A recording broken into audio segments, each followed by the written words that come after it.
Hi. If you're anything like me, you are running as fast as you can and not making the progress that you really desire to make.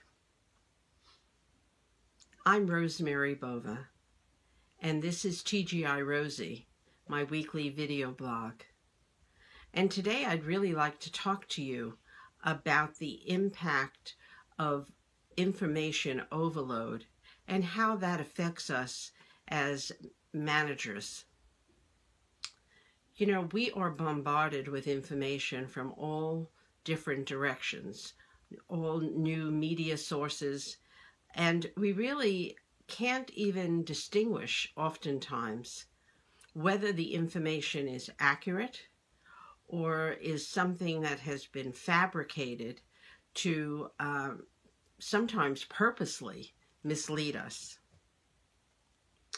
I have noticed that many of my colleagues, and I've heard from some of you, that it's really hard to stay positively focused and to really communicate effectively when you're in a state of overwhelm. We all know that when we're overwhelmed, we lose focus, anxiety sets in, fatigue can set in, and lead to exhaustion. When we're exhausted, that actually affects our immune system.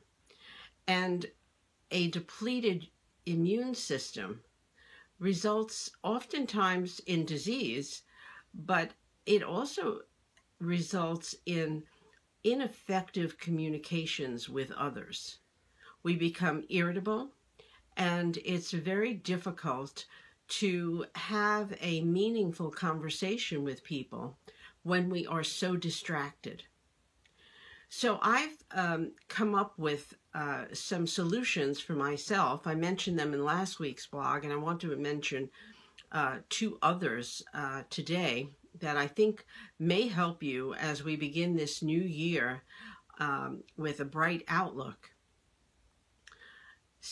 Research tells us that we have to stay positive, and in order to stay positive, we need to be surrounded with positive thinkers and positive thoughts so that we cannot lose our own self in negativity.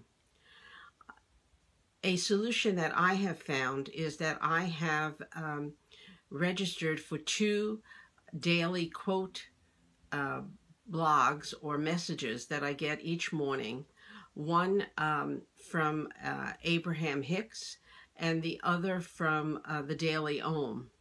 Both of these, they're different, but both of them really focus on a positive message that enables me to start my morning with something really positive.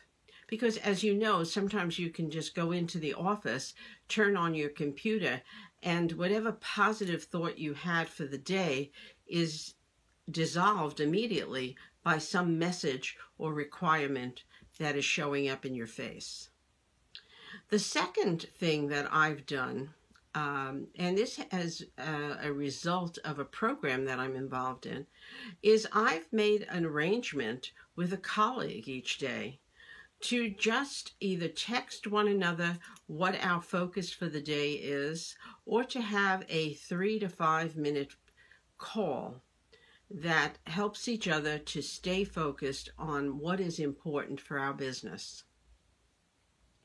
I'm hoping that these 2 suggestions are simple enough for you to try out at your own pace. I have put the links in the newsletter that the video blog exists in so that you'll have that information at your fingertips. I'll see you next week. And note that really to be an effective manager, you have to be able to focus and be present and enable yourself to communicate effectively with your colleagues and your employees. Have a great weekend. Bye now.